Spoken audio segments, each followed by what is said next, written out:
Hi, and welcome to Robert's DIY Western United States Helper Tour. My goal is to help people on the western half of the United States. If you're in the Mountain Time Zone or the Pacific Time Zone, contact me to see if I can help you with your DIY needs. Starting off today, headed to ship off that phone. I have got to get that thermostat replaced. I am hanging low on my coolant temp. So I'm going to try to get that engine support stand together and get that engine out of that vehicle, start cleaning up that vehicle. Then I'll probably tune mine up maybe tomorrow or the next day. Picked up the bolts that should hold my engine in the engine stand. They are zinc coated and they are rated at 10.5. If you're going to be holding something strong or heavy like an engine on a stand, you want at least a grade 8, so this should do the trick. I'm going to show you how to put together this engine stand I picked up from Harbor Freight. The model number here is on the side. It's a tripod stand. That's the tag that was on the side, and that's what it looks like. So we're going to put this together, put an engine on it, and store the engine for a little while. This stand will handle most of your modern day engines. Probably not engine and transmission, but we're just going to put the engine on it. I think the engine that I'm going to put on it still has an exhaust manifold on it. Even with that, it'll probably be 500 pounds or less. So let's get started. First thing I'm going to do is get this out of the way so I don't have that weight on there. I'm going to set this down the way that will go. And you got this crossbar that will go here.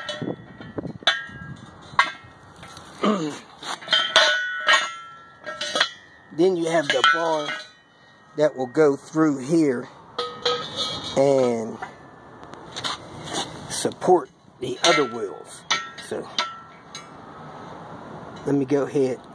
This is probably the wrong way for that.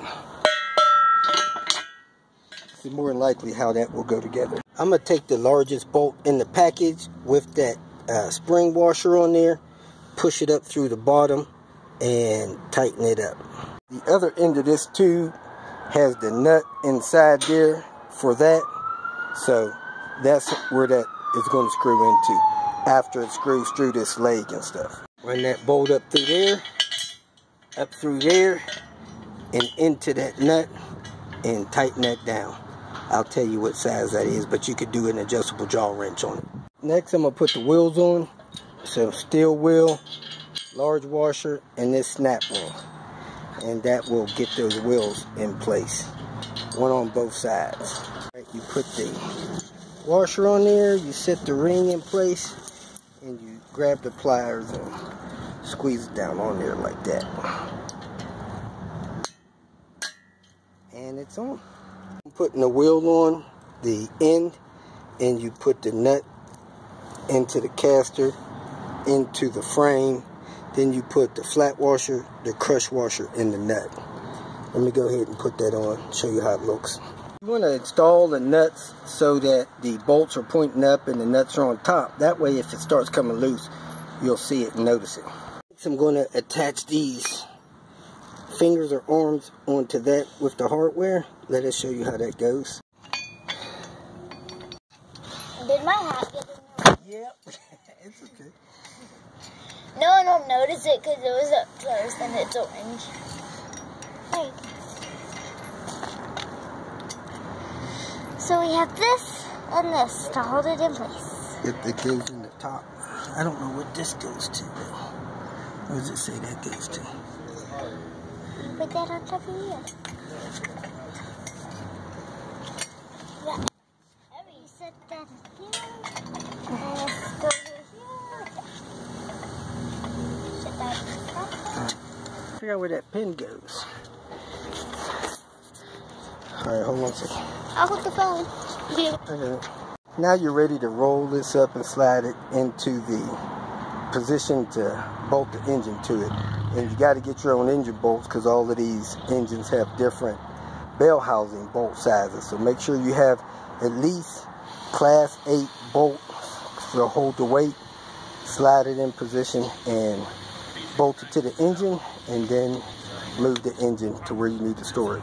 Okay, once you get your handle in there, you put your pin in, and then you spread your pin a little bit to keep your handle from coming out of the back of your engine stand. You put your engine on the stand, you want this center focal point of the stand to be centered in your crank rear main area.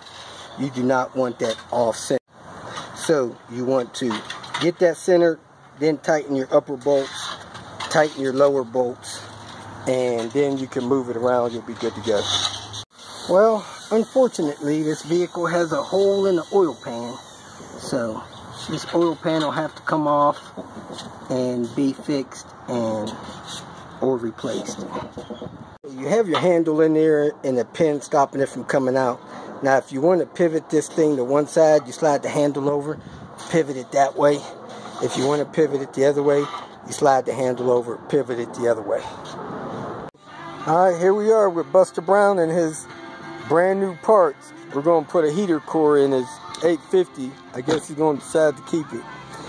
So he's going to see if the heater core has an odor. I'm going to tear this one out and we're going to press forward. Thanks to Dan, I have the needle nose duckbill pliers on the heater lines. Now I'm going to disconnect the stuff inside. And here's the sign of a leaking heater core. You see that water spot coming from up there?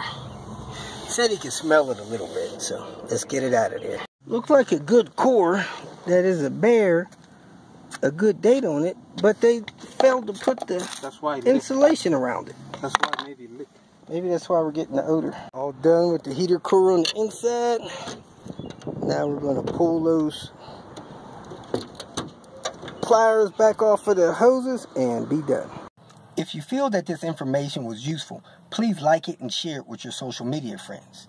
You can subscribe to my channel so that you will get notifications of future videos that I post. You can follow me on Twitter, and if you need to contact me directly, please visit my website. And if you have any questions, leave them below, and someone or myself will reply to them. Again, thank you very much for watching.